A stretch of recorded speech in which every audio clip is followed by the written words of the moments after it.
Halo semuanya, apa kabar? Pernah kepikiran nggak gimana caranya ide-ide keren yang muncul pas lagi kuliah atau mungkin pas ngerjain skripsi bisa jadi produk beneran? Produk yang ada di pasar yang bisa kita beli dan pakai. Nah, hari ini kita bakal kupas tuntas soal itu. Yuk, kita mulai. Oke, kita mulai dari sini ya.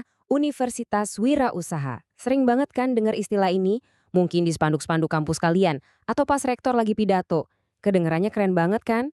Tapi pertanyaannya, ini beneran kejadian atau cuma slogan biar kedengeran canggih aja? Maksudnya, apa sih yang dibutuhin biar ini bukan cuma omongan doang, tapi jadi kenyataan yang bener-bener ada hasilnya? Nah, ini nih yang mau kita bahas lebih dalam. Jadi, gimana caranya kita ubah slogan ini jadi realita? Jawabannya, kita butuh semacam peta jalan. Peta yang jelas, yang bisa nuntun sebuah inovasi dari ruang kelas, dari lab, sampai ke tangan masyarakat luas. Nah, peta jalannya tuh kira-kira gini. Pertama, ada percikan ide di kampus. Terus, ide itu masuk ke ruang inkubator buat digodok. Abis itu didorong deh ke pasar. Dan yang terakhir, kita juga bakal lihat apa sih yang ngebikin semua ini bisa jalan, yaitu sebuah ekosistem yang solid. Intinya sih, perjalanannya bisa kita sederhanain jadi 3 langkah besar. Pertama, lahirnya ide dari wirausahawan kampus. Kedua, proses di inkubator. Dan ketiga, komersialisasi alias peluncuran ke pasar. Oke, kita masuk langkah pertama ya. Yap, semua itu emang mulainya dari sini. Setiap produk keren, setiap inovasi yang kita lihat sekarang, itu semua berawal dari satu ide kecil.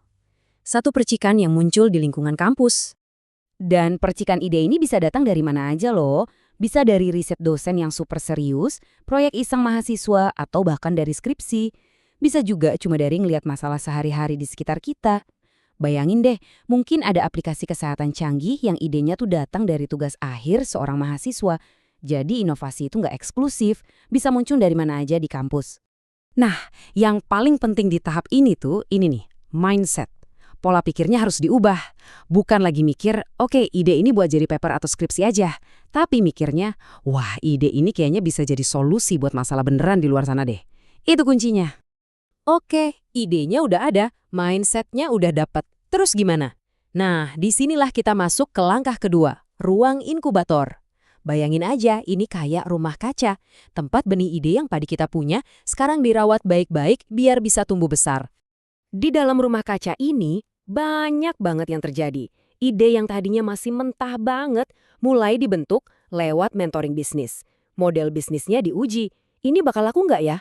Terus produknya mulai dikembangin, pendirinya juga dapat pelatihan. Wah, ini benar-benar proses transformasi deh. Jadi pada dasarnya inkubator ini kayak jembatan. Jembatan penting banget yang nyambungin dunia kampus yang penuh teori sama dunia bisnis yang praktis. Analoginya gini deh, kalau inkubator itu satu bengkel buat ngerjain satu proyek, nah kita butuh keseluruhan kawasan industri biar bengkel ini bisa maju. Dan kawasan industri itu ya ekosistemnya. Oke, idenya udah ada. Udah digodok juga di inkubator. Sekarang saatnya langkah paling krusial, yaitu ngebawa produk ini keluar dari kampus dan masuk ke pasar beneran, sampai ke tangan kita semua sebagai konsumen. Nah, di Indonesia proses ini sering banget disebut hilirisasi. Mungkin sering dengar ya.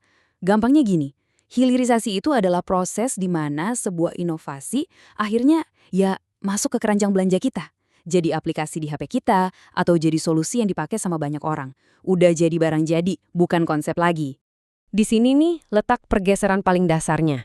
Tujuannya bukan lagi cuma bikin publikasi ilmiah yang mungkin cuma disimpan di perpus, bukan. Tujuan barunya adalah produk nyata yang ada di tangan masyarakat.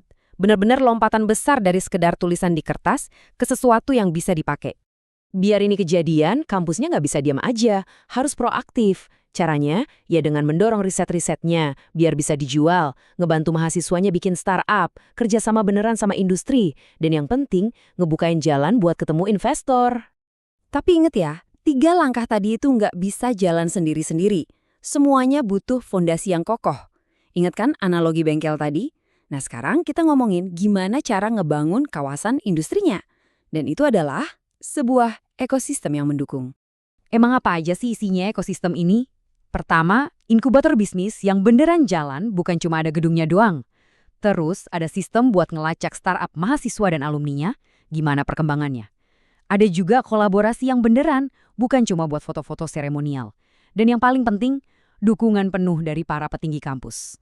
Dan yang jadi pondasi dari semua itu adalah budaya, kultur di kampusnya. Jadi pas ada dosen atau mahasiswa yang sukses bikin bisnis, itu harusnya didukung, dirayain, bukan malah dicibir atau dianggap aneh.